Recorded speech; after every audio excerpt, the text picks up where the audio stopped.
Hi నమస్తే, welcome to Mara media. నేను మీ కేవీఆర్. ఆంధ్రప్రదేశ్లో కూటమి సర్కార్ లీలలు ఒక్కొక్కటిగా బయటకు వస్తున్నాయి. 6 నెలల పాలనలో ఎన్నో వైఫల్యాలు, మరెన్నో అసమర్థత నిర్ణయాలు, అసెంబ్లీ సాక్షిగా అబద్ధాలు ఇవన్నీ కనిపిస్తూనే ఉన్నాయి.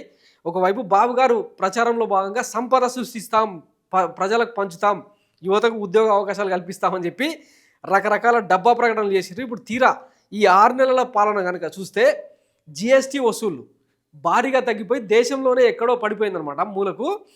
దీన్ని మన కులపత్రికలు ఎక్కడో లోపల పేజీలో జనరల్గా ఇట్లాంటి వార్తలను వైఎస్ జగన్మోహన్ రెడ్డి సర్కార్లో కానీ, రేవంత్ రెడ్డి సర్కార్లో కానీ ఇంకెక్కడన్నా కనుక జరిగితే బ్యానర్ ఐటమ్స్ని చేసేవి.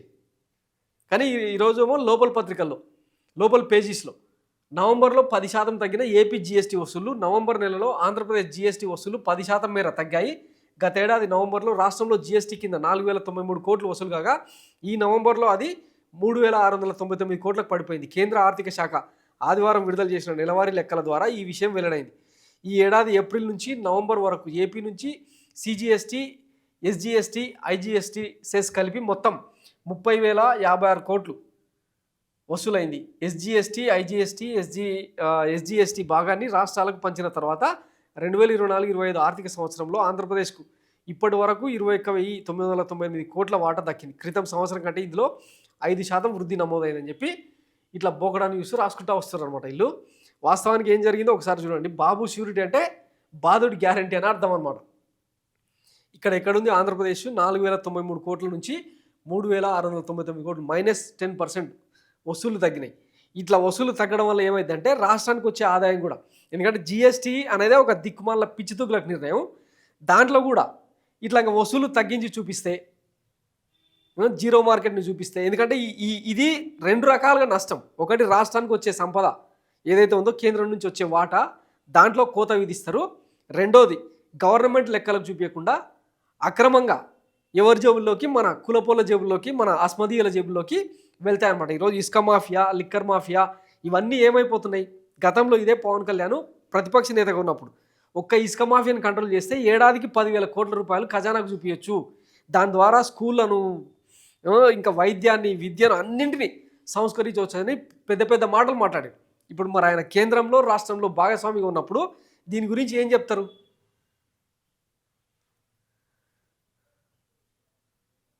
బాబు ష్యూరిటీ, బాధుడు గ్యారంటీ. 5 నెలల్లో 562 కోట్లు జీఎస్టీ ఆదాయంలో తగ్గుదల. ఈ నెలలో దేశం మొత్తం మీద 10% ఆదాయం కోల్పోయిన ఏకైక పెద్ద రాష్ట్రం ఆంధ్రప్రదేశ్. తిరోగమనంలో ఆంధ్రప్రదేశ్ గత 6 నెలల్లో 5 సార్లు మాత్రమే జీఎస్టీ వివరాలు రాష్ట్రాల వారీగా కేంద్రం ప్రకటించింది. 5 నెలల్లో కేవలం 1 నెలలో మాత్రమే పెరిగింది. మిగతా 4 నెలల్లో రాష్ట్రం ఆదాయం కోల్పోయింది. ఈ నెలలో దేశంలో జీఎస్టీ ఆదాయం 9.38% పెరిగితే మన రాష్ట్రంలో 10%కి తగ్గింది. దేశవ్యాప్తంగా అన్ని పెద్ద రాష్ట్రాల్లో జీఎస్టీ పెరుగుతుంది. అలానే ఈ నెల అంటే నవంబర్కి దేశం మొత్తం మీద అన్ని పెద్ద రాష్ట్రాల్లో జీఎస్టీ ఆదాయం పెరిగింది. రాజస్థాన్లో కేవలం 1% మాత్రమే గత ఏడాది కంటే తగ్గింది.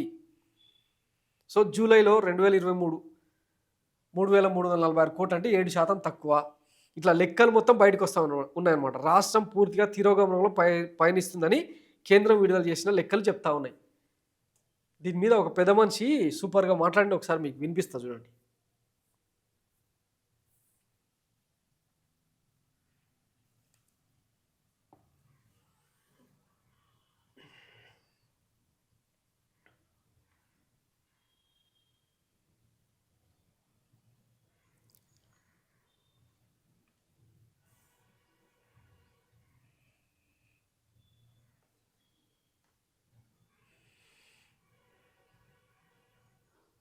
టోల్ కడతారా, గుంతలు రావడమే. ఇప్పుడు రోడ్ ట్యాక్స్ వేస్తారట. రోడ్ టోల్ కడతారా, గుంతలు రావడమే నడుస్తారా? ట్యాక్స్ కట్టి జనం సొమ్ము తీసి గుంటలు వేయటానికి నువ్వెందుకని అధికారులు ఉంటాం? తప్పుకోండి మీరు చేత కాకపోతే. 3 లక్షల కోట్ల బడ్జెట్ ఏమవుతుంది? ఎవరిని జేబులో పోతుంది అడుగుతున్నాం. ప్రజల మీద ట్యాక్స్ వేసి రోడ్లు వేస్తామంటే 3 లక్షల కోట్ల బడ్జెట్ ఎవరి జేబులో పోతుంది? మీరు ట్యాక్స్ కట్టకపోతే రోడ్లు లేరా? ఎందుకు ప్రభుత్వాలు? ప్రజలు వేసుకో చేత కదా, ప్రజలు డబ్బులు వసూలు చేసుకుని ఎవరు రోడ్లు వేసుకోవడం చేత కదా. చేత కాలేదని చెప్పండి. ఇప్పుడు 1% జీఎస్టీ పన్ను పెంచమని రాష్ట్ర కేంద్రానికి రాశారు. అసలు జీఎస్టీనే వాచిపోతాం. పిచ్చి తొక్కలకి వ్యవహారం అది. ఆ పిచ్చి తొక్కలకి ఢిల్లీలో కూర్చొని ఉన్నాడు. ఆ ఢిల్లీ పిచ్చి తొక్కలకి వారసుడా జీఎస్టీ వేయడానికి 1% పెంచమని వాళ్ళు కాసుకొని ఉన్నారు. ఇప్పుడు అడుగుతారు రాష్ట్రం పెంచి పారేద్దామని చెప్పి.